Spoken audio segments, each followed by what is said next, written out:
Montopia. Montopia est un pays idéal, avec un système politique parfait. Les lois, les religions, l'art, l'avancement technologique. Situé dans l'Uttarakhuru Pradesh, tous les humains de tous les royaumes ressentirent que Montopia serait leur nouvelle maison, où ils pourraient être à l'abri de la famine, et celui-ci sera un endroit sans guerre.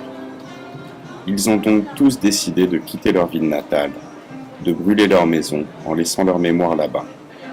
Ils espéraient arriver sur une nouvelle terre où leur vie serait meilleure. Je suis avec eux, partageant un voyage dans un bateau qui flotte sur l'océan pendant 90 nuits. Il fait très froid, de plus en plus froid. Les provisions ont diminué jour après jour. Certains gens âgés nous quittent car ils ne supportent pas le froid glacial. Même si mon corps ne ressent plus rien, mon cœur a réussi à voler jusqu'à ce nouveau continent. Autour de moi, il y a plein de morts.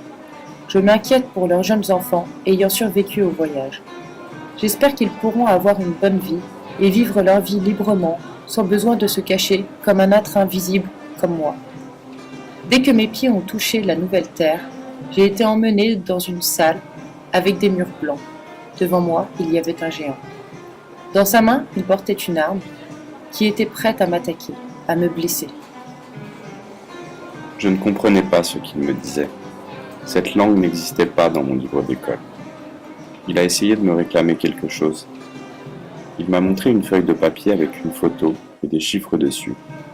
Je ne savais pas ce que c'était. J'ai essayé de m'expliquer. J'étais effrayé et j'avais vraiment besoin d'aide. Ma voix avait disparu, mais mon instinct m'a obligé à m'enfuir, car je n'avais pas ce qu'il voulait de moi. Ma cavale a duré 20 ans. Je me suis caché aux alentours de la frontière.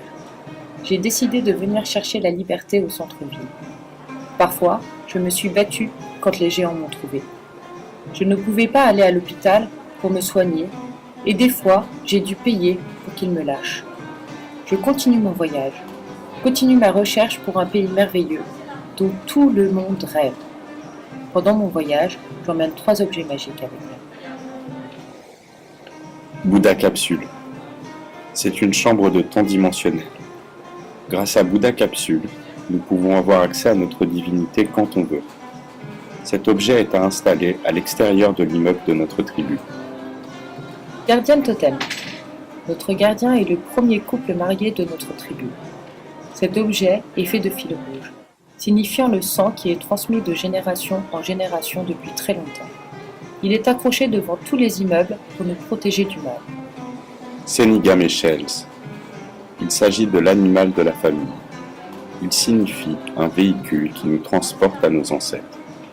Son pouvoir est de nous protéger de tous les dangers, flotter sur l'eau et ne pas brûler dans le feu.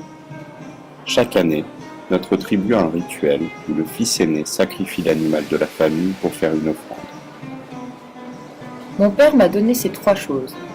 Il faut que je les garde mieux que ma vie, car les 3 objets me permettent de rester en contact avec nos esprits ancestraux n'importe quand, jusqu'au dernier jour de ma vie. Quand je serai parti de ce monde, ils seront là pour m'emmener rejoindre les autres.